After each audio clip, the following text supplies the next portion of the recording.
2011년 미국 브리검영 대학교에서 1700쌍의 부부를 설문조사합니다.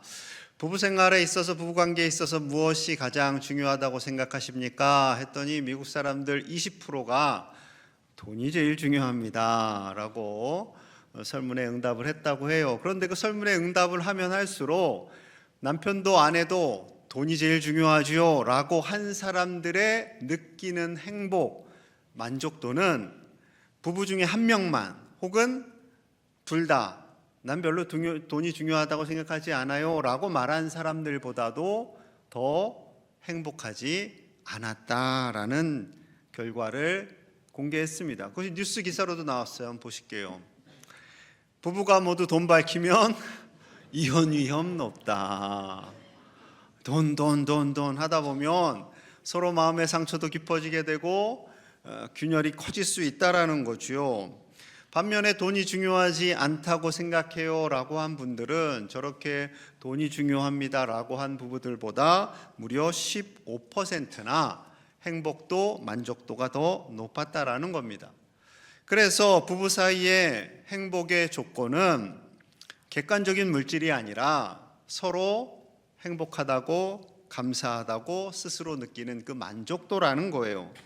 5월 21일이 부부의 날이었지요. 둘이 만나서 하나가 되는, 그래서 5월 21일 2007년부터 기념일이 되고 있는데요. 최초의 부부는 아담과 하와입니다. 하나님께서 아담을 흙으로 만드시지요. 아담을 먼저 만드셨어요.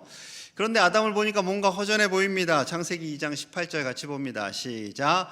여호와 하나님이 이르시되 사람이 혼자 사는 것이 좋지 아니하니 내가 그를 위하여 돕는 배필을 지으리라 하시니라. 아멘. 아담 혼자 있는 걸 보니까 외로워 보여요. 남자든 여자든 다 홀로 있으면 외로워요. 그래서 내가 여자를 만들어야지 하지 않으시고 뭐라고 말씀하세요?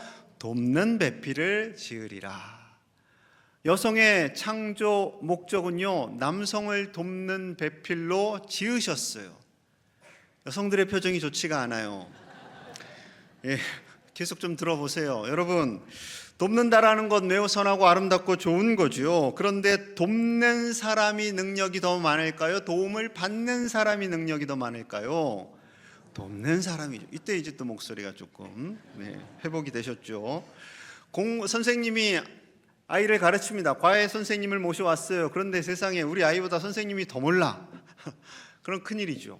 돕는 사람이 더 풍성한 지식을 가지고 있어야 됩니다. 사업에 관해서 사장님이 컨설팅을 받는데 컨설팅 주러 오신 분보다 사장님이 더 똑똑해요.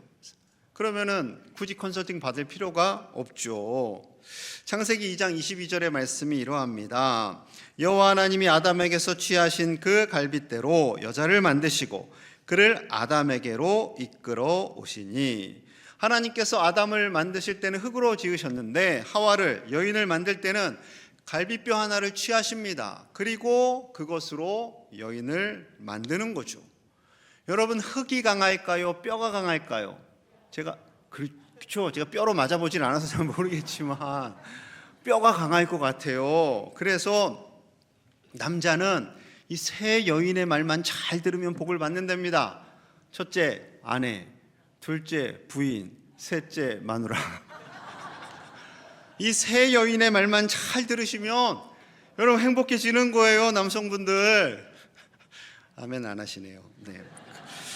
여러분, 왜 하나님께서 여성을 만드실 때 이 아담의 갈빗대를 취해서 만드셨을까요? 이 하와를 압축하면 아담의 갈빗대가 되는 거예요. 그래서 그 몸에 쏙 들어가는 거죠. 그래서 완전한 하나가 되는 겁니다. 돕는 배필은 여성만 남성을 돕는 것이 아니라 서로 돕는 거죠. 남성이 여성을, 여성이 남성을 함께 도움으로 그 부족함을 채워가는 것입니다. 이것이 하나님께서 부부를 지으신 첫 번째 원리예요. 하나님의 인도하심을 따라 서로 돕는 배필이 되게 하신 거죠. 신혼 초기에는 남편이 말합니다. 손에 물 묻히지 않게 해줄게 해서 설거지를 열심히 잘해주다가 나중에 고무장갑을 사주죠. 거봐, 내가 손에 물 안 묻히게 해줄게 하고 고무장갑을 사줍니다. 여러분, 이렇게 희생하고 사랑하다 보면 자꾸 우리 안에 마음에 이런 생각이 들어요. 왜 나만 희생해야 돼? 왜 나만 손해봐야 해? 하는 마음이 꿈틀꿈틀 올라오죠. 에베소서 5장 25절의 말씀이 이러합니다. 남편들아, 아내 사랑하기를 그리스도께서 교회를 사랑하시고 그 교회를 위하여 자신을 주신같이 하라. 아내를 사랑하기를 예수님께서 교회를 사랑하듯 하라라는 거예요. 예수님께서 교회를 어떻게 사랑하셨는데요? 자신을 내어주셨어요. 어디에서요? 십자가에서. 십자가에서 보혈을 뚝뚝 흘리십니다. 그것이 바로 희생이죠. 그러니 예수님의 사랑은 희생입니다. 부부가 함께 희생의 사랑을 하셔야 하는 것이 아름답습니다. 그것이 합당합니다. 예전 교회에서 결혼을 앞둔 청년들이 상담하러 왔어요. 둘이 같이 와서 오빠 탓, 동생 탓을 하는 거예요. 오빠가 나에게 이렇게 해줘야 되는 거 아닌가요? 동생이 나에게 이렇게 해줘야 하는 거 아닌가요? 목사님 말씀 좀 해보세요. 제가 어떻게 둘을 똑같이 얘기해줘요? 그들의 요청은 그거예요. 목사님 동생 보고 좀 나를 잘 이해해달라고 좀 말씀 좀 해주세요. 그러면은 또 오빠한테 나를 좀 잘 이해해달라고 말씀 좀 해주세요. 이러는 거죠. 제가 마음이 좀 답답했어요. 과연 저들이 결혼할 수 있을까 걱정이 됐어요. 이들이 나중에는 청첩장을 들고 왔어요. 목사님 결혼해요. 그러면 이제 좀 서로 희생하고 손해보는 것을 용납하지 않을까 했더니 여전히 티격태격합니다. 그런데 어쩌겠어요. 양가 부모님 다 약속했고 날짜도 정확하게 찍혀져 나왔고 청첩장도 주었으니 제가 좀 더 기도해 봅시다라고 할 수 없는 거 아니겠어요? 그래서 결혼을 했어요. 그리고 나중에 또 상담하러 왔어요. 근데 여전히 오빠 탓, 여전히 동생 탓을 하고 있는 것을 보고 제가 마음이 많이 아팠어요. 이제 교회를 떠나오면서 지금도 기도합니다. 얘네들 잘 살고 있게 해주세요. 기도합니다. 여러분, 우리가 결혼하고 싸우지요. 옛날에는 부부싸움은 칼로 물베기다라고 했는데 요즘 바뀌었대요. 부부싸움은 칼로 살베기.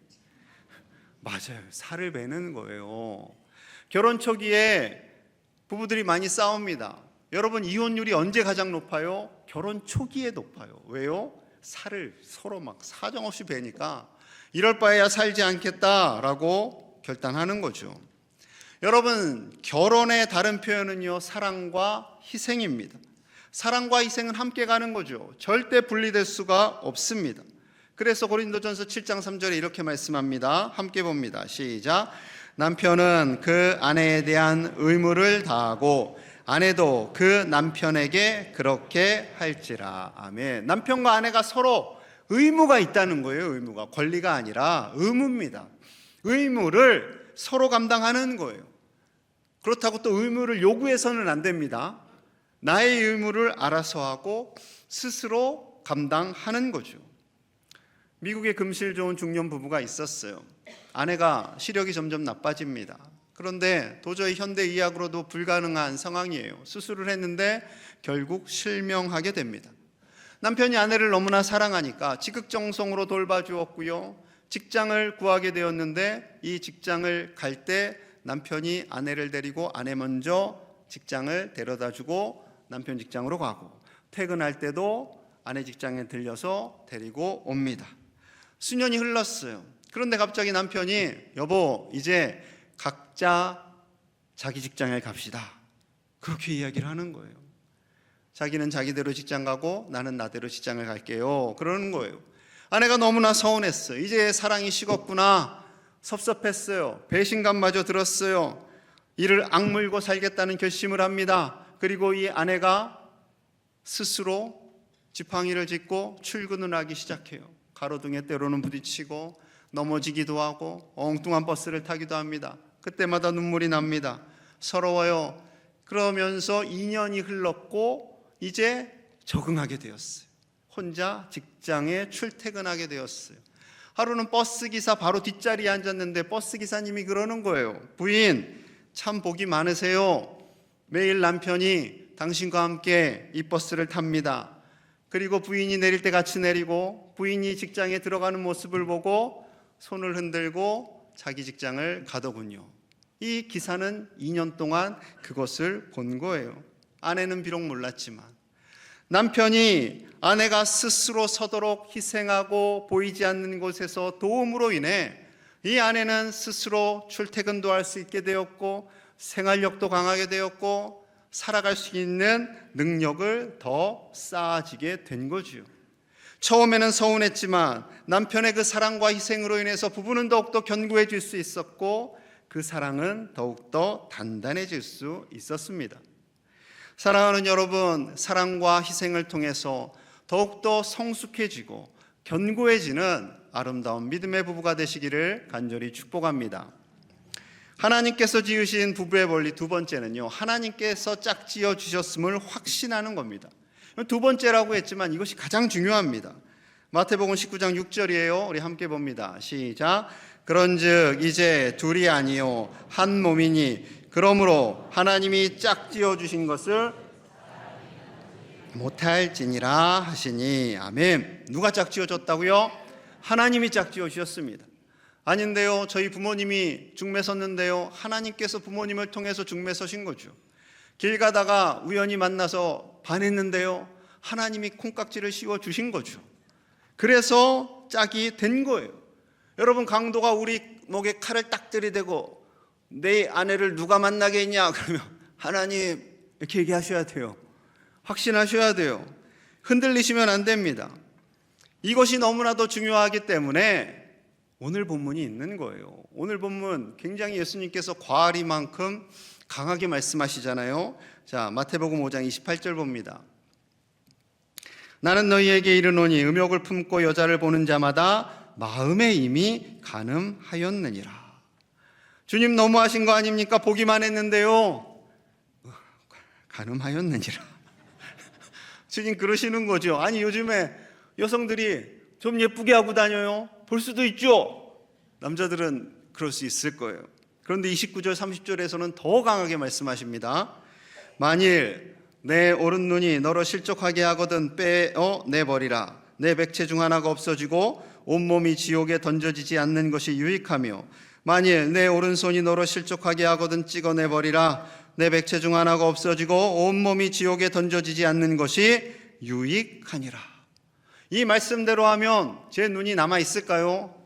여러분들의 눈은 지금 잘 있을까요? 팔은요, 이 팔은 이제 엉뚱한 스마트폰을 가지고 이상한 데 들어가는데 쓰였다면 많은 분들의 팔과 눈이 저를 비롯해서 없을 수 있습니다. 예수님 너무 극단적으로 말씀하시는 거 아닙니까? 하실 수 있어요. 여러분 잘 생각해 보세요. 2000년 전 예수님 시대와 오늘의 시대, 어느 시대가 더 혼미할까요? 어느 시대가 더 음란할까요? 오늘날 스마트폰과 인터넷을 통해서 이 음란한 장면들이 요동을 치는 시대를 살아가고 있습니다. 예수님께서 이런 시대가 올 걸 당연히 아셨죠. 아시고 말씀하시는 겁니다. 일본에는 이 야한 영화를 찍는 그런 산업이 굉장히 크다고 합니다. 얼마 전에 그런 소식을 들었어요. 그쪽에 종사하시는 분이 한국에 와서 한국 언어를 하시면서 유튜브에 등장을 하니까 인플루언서가 됐다라는 거예요. 좀 혼미한 세상입니다. 여러분, 중장년층이라고 해서 결코 안전하지 않습니다. 연예인들 다 그렇진 않겠지만 몇 년 전에 버닝썬 사태, 이 클럽 이름이잖아요. 그 안에서 연예인들이 몹쓸 짓을 했죠. 경찰 조직과 연루해서. 이것에 대해서 다시 영국 BBC가 요즘 근래에 어떻게 되어가고 있는지 다시 재조명을 합니다. 이로 인해서 그 당시에 뇌물을 받았던 경찰 중 한 명이 버젓이 잘 일하고 있어서 이슈가 되었지요. 연예인들만이 아닙니다. 최고의 지성이라고 하는 서울대, 누구든 가고 싶지만 갈 수 없는 그 서울대에서도 N번방 사건이 있었지요. 졸업생이 같은 대학 동문 후배들 수십 명을 상대로 얼굴을 합성해서 이상한 걸로 만든 거예요. 여러분, 이런 일들이 벌어지고 있습니다. 목사님 너무 보수적인 것 아닌가요? 라고 하실 수도 있겠지만 오늘날 이렇게 왜곡된 성문화, 잘못된 성적 타락으로 인해서 가장 타격을 받는 곳이 가정이기 때문에 그렇습니다. 부부관계이기 때문에 그렇습니다. 부부관계가 골이 깊어지고 부부관계의 거룩함과 소중함을 점점 잃어가고 있기 때문에 더욱 그러한 거죠. 이렇게 질문하실 수도 있을 거예요. 그렇다면 한 번 결혼하면 평생 살아야 합니까? 검은 머리 팥 뿌릴 때까지 정말로 살아야 합니까? 당연히 사셔야죠. 그런데 이혼의 예외 규정, 이혼할 수 있다라고 주님 말씀하신 규정이 두 가지가 있어요. 자, 첫째는 배우자의 외도입니다. 마태복음 5장 32절, 나는 너희에게 이르노니 누구든지 음행한 이유 없이 아내를 버리면 이는 그로 간음하게 하며 또 누구든지 버림받은 여자에게 장가드는 자도 간음함이니라. 그러니 은행한 이유가 있다면 이혼 증서를 써줄 수도 있다라는 거예요. 그런 일이 있다고 해서 무조건 내치라는 건 절대 아닙니다.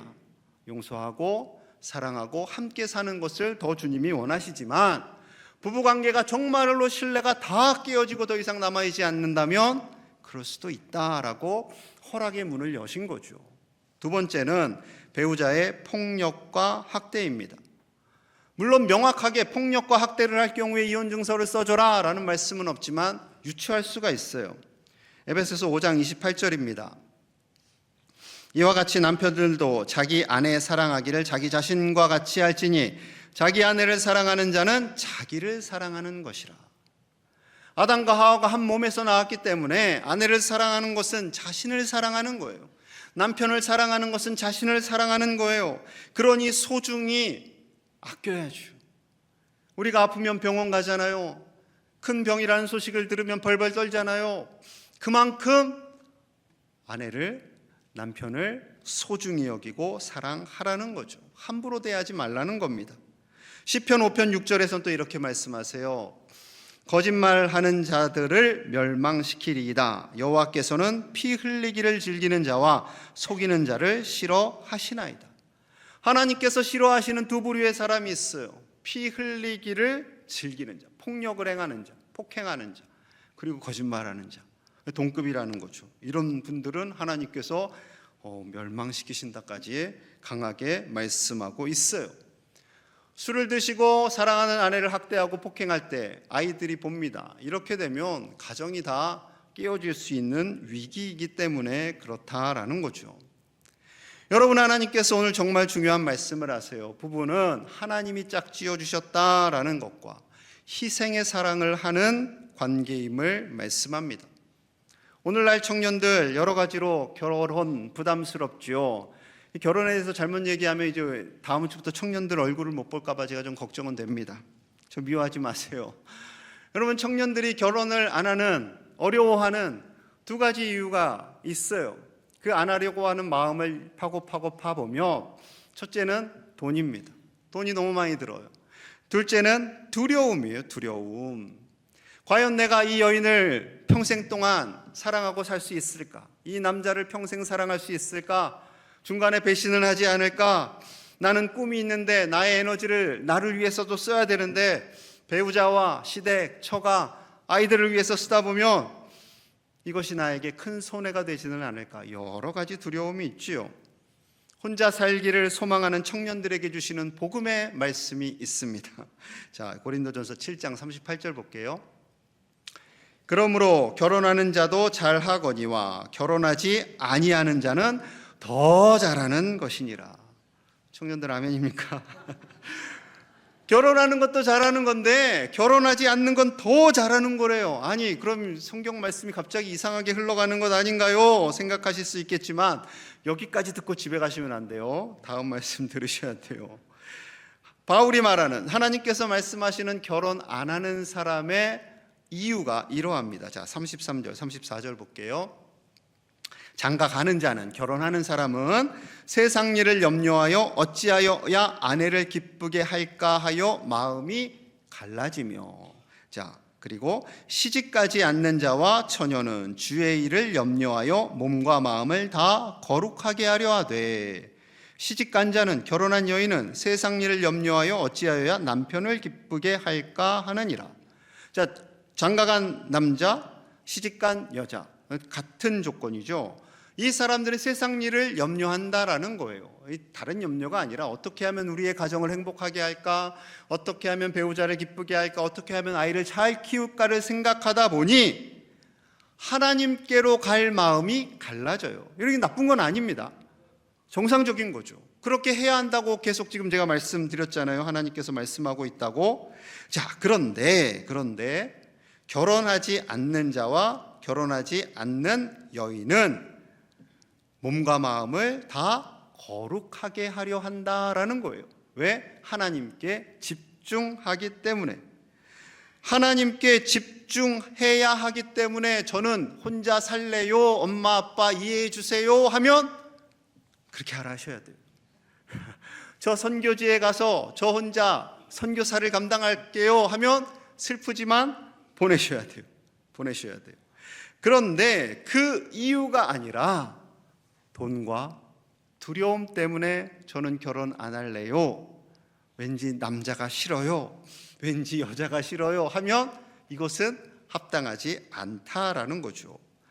혹시 오해가 생길까요? 부연으로 말씀합니다. 7장 35절 고린도전서 말씀 봅니다. 우리 함께 볼게요. 시작. 내가 이것을 말함은 너희의 유익을 위함이요 노려함이 아니니 오직 너희로 하여금 이치에 합당하게 하여 흐트러짐이 없이 주를 섬기게 하려 함이라. 아멘. 흐트러짐이 없이 집중해서 하나님을 섬기게 하려 함이다라는 겁니다. 세상에 근심이 있고 염려가 있어요. 불신의 사회예요. 그렇기 때문에 나는 결혼하지 않을래요 하는 것은 하나님 보시기에는 걱정스러운 일이다라는 거죠. 사랑하는 여러분, 돈과 두려움에 대해 다 하나님께 내어 맡기실 수 있기를 간절히 소망합니다. 하나님을 모르는 사람들은 그럴 수 있어요. 난 돈 때문에, 두려움 때문에 결혼하지 않을래. 그러나 우리는 다르잖아요. 그 모든 것을 주관하시는 분이 하나님이심을 믿기에 돈의 문제도 하나님께 내어 맡기고 두려움도 하나님께 내어 맡기고 하나님 안에서 하나님 짝지어 주신 배우자와 함께 행복하게 살아갈 수 있는 줄로 믿습니다. 여러분, 특별히 우리 결혼하신 부모님들은요, 행복하게 잘 사셔야 돼요. 그래서 자녀들에게 봐, 엄마 아빠가 이렇게 결혼해서 행복하게 잘 살잖아 하는 것을 보여주셔야 돼요. 결혼했는데 엄마 아빠 맨날 싸워, 맨날 돈 내. 그러면 애들이 나 결혼 안 할란다 하지 않겠어요? 여러분, 웃을 일이 아닙니다. 진심입니다. 지미 카터 대통령 아시죠? 은퇴 이후의 삶이 더 아름다운, 이분이 나이 드는 것의 미덕이라는 책에서 이렇게 고백합니다. 제가 읽어드릴게요. 그의 아내 이름이 로잘린입니다. 로잘린. 그 아내와 52년을 함께 살았어요. 무려 52년을 함께 산 우리는 상당히 가까운 사이다. 우리의 유대감은 나이가 들어가면서 더욱 튼실해졌고 서로의 필요성을 절실히 느끼게 되었다. 단 하루만 떨어져 있어도 마치 신혼 때 일주일이나 그 이상 바닷가에 나가 있었을 때처럼 왠지 외롭고 공허한 느낌이 든다. 나이 들면 젊었을 때보다 더 서로에게 헌신적이 된다는 점에는 의문의 여지가 없다.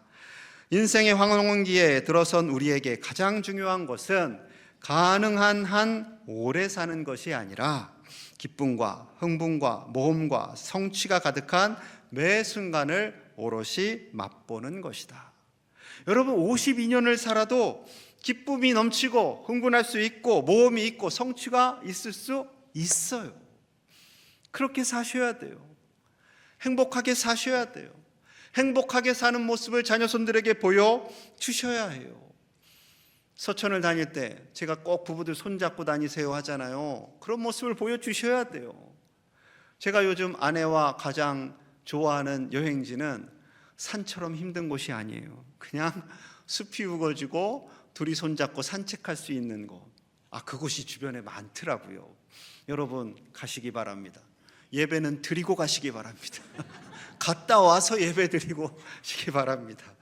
여러분, 하나님께서 주신 소중한 짝과 함께 정말 행복하게 하나님 기뻐하시는 그 행복을 마음껏 누리며 사시는 우리 믿음의 가족들 다 되시기를 간절히 축복합니다. 기도하겠습니다. 하나님, 소중한 짝을 만나게 하시니 감사합니다. 희생을 요구하는 것이 아니라 내가 희생하며 사랑하며 참 행복을 누리며 살게 하여 주시옵소서. 우리 자녀손들도 그렇게 하나님 예비하신 짝을 만나 행복하게 이 땅에서 살아갈 수 있도록 축복하여 주옵소서. 가정을 무너뜨리는 사단의 공격으로부터 우리를 정결하게 하시고 하나님께서 우리 가정을 천국 되게 하여 주시옵소서. 예수님 이름 받들어 간절히 기도하옵나이다. 아멘.